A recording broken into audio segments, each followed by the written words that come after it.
everyone, it's Amanda from Flow, formerly located in Irwin, but now we're doing virtual classes during the pandemic. Today's video is on how to make a 3D star ornament out of paper. Now I used a yellow printer paper for mine, but you can use any kind of paper you have available. Originally my plan was to use junk mail because I thought, what better of a way to get rid of junk mail than to recycle it. If you decide to do that, if you decide to use the junk mail, please make sure your parents are okay with it, because sometimes important mail looks like junk mail. So let's get started by talking about what supplies we're going to need. It's very simple. Not a whole lot of supplies are needed for this project, which is great. I'm going to need some Elmer's glue, or any kind of school glue really. I also like to use a glue stick for gluing the paper edges together.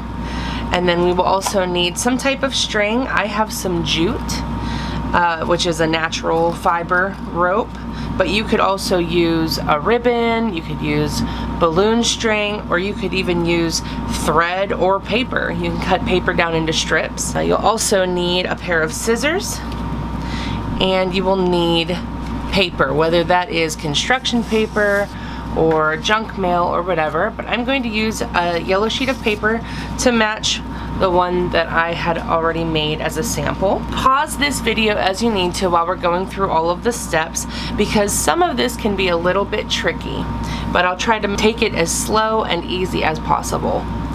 Okay, so I'm starting with a regular 8.5 by 11 inch sheet of paper, which is your typical average paper size that you'll find anywhere with notebooks and printer paper and everything. And in order to get pieces to make the star itself, I need two squares, one for the front star and one for the back star. So I want smaller squares, but if you want, you can make this a huge star. You can make it a huge star by just folding a diagonal like that.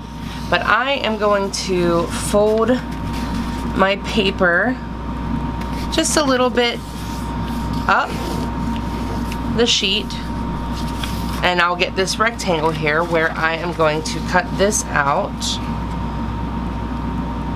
with my scissors.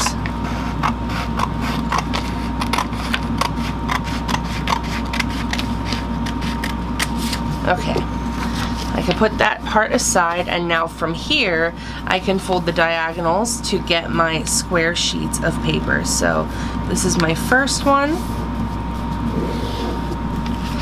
and we'll cut right up the line here.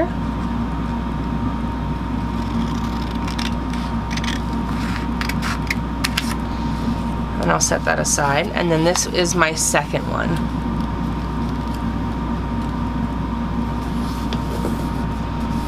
Okay, and then we'll cut along that line there.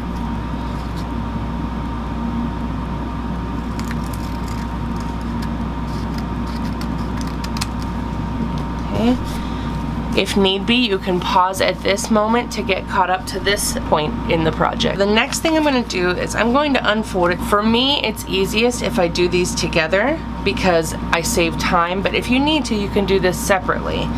I am going to put one on top of the other, and you can see that they are the same size, and I already have the one diagonal line folded, and I want another diagonal line going from this corner to this corner.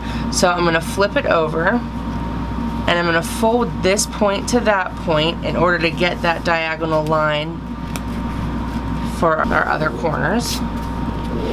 Okay, now when I unfold this, you'll see that I have an X.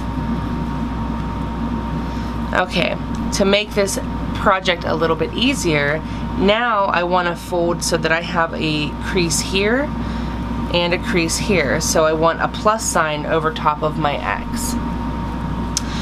Now I have this where these are both folded inward like this, and I want the plus sign on top to be folded the other direction.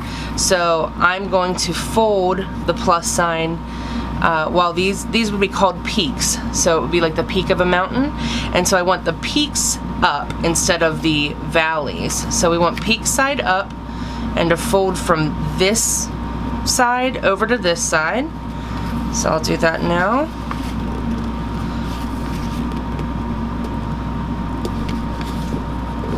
Okay, now I can unfold that and I can turn it, and I'm going to want the crease on this side as well. So I'm going to fold this side to this side to get that additional fold.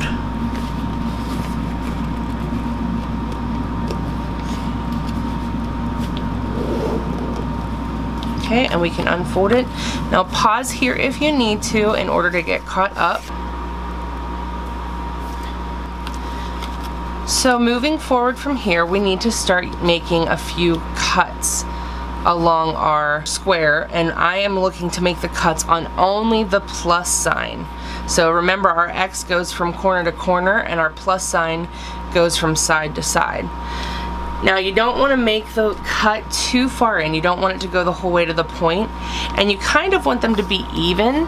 So I'm going to take the scrap that's left over from whenever I was making my diagonal folds to get my squares, and I'm going to take a pencil and I'm just going to have it line up from the edge up, and that way I can have the same amount of space on each line.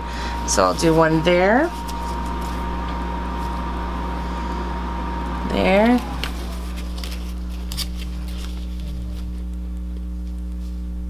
there,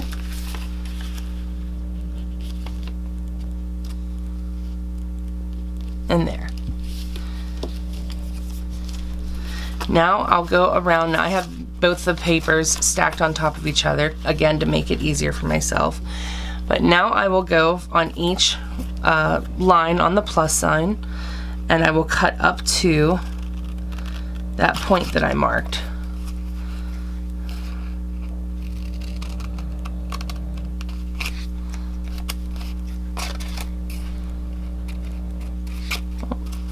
You want to definitely make sure that they stay stacked. Now, if you don't want to double up like I am here, you can always do these papers separately. Again, I'm just doing it for time's sake. Okay. You might want to pause here until you get caught up to this point. Now we are going to be folding these. Now if you take a look at what we have going on so far, our peaks on the X fold upward, and our valleys on the plus sign fold inward. So we have this really cool pattern that's starting to form, and it's kind of like a form of origami. I'm going to turn this over so that I'm looking at the valley side of the X there, and each one of these pieces that I just cut, we have to do the same process for both squares that we have. But every one of these little flaps here, we need to fold inward to make a pointed shape.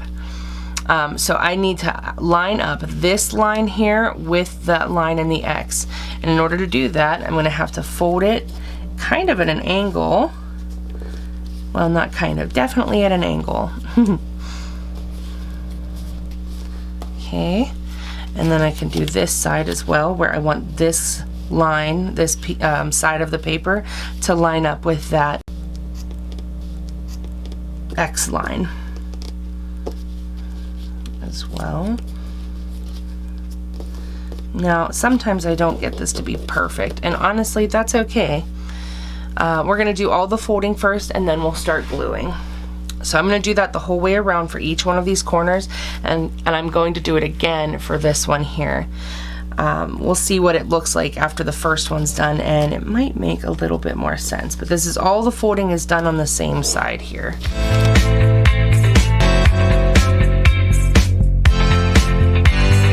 Now I have all 4 of those points folded, and I'm going to work on my second one here. Again, I want to make sure that I'm working on the valley side of the X.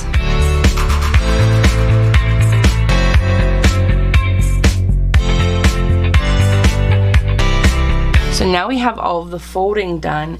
We want to start gluing to get our 3D shape with each one of our points.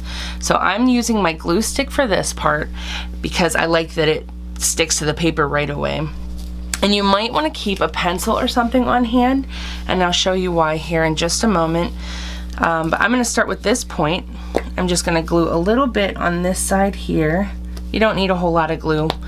And then I'm gonna fold this flap onto that flap, and I use my pencil to give pressure on the underside of the point so that the paste, the glue stick, sticks the paper together even better than without.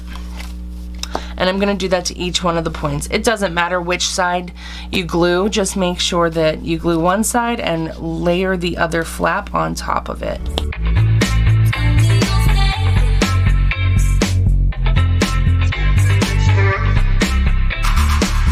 So now I have the first 3D star. I'm going to start gluing the second one. If you need to, you can pause the video now until you get completely caught up with this.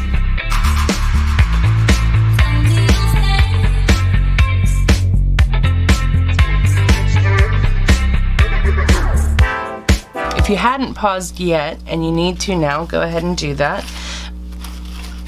And now I have both sides of my 4-point star.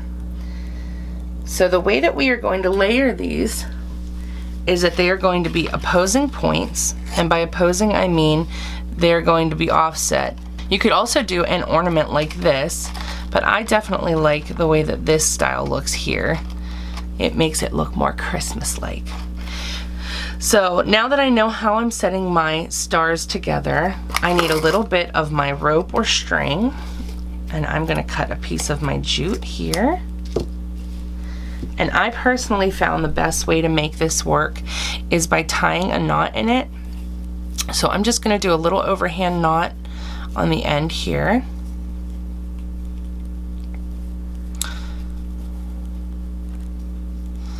And I pull it as far down as I can just so that I can get that knot to be nice and small.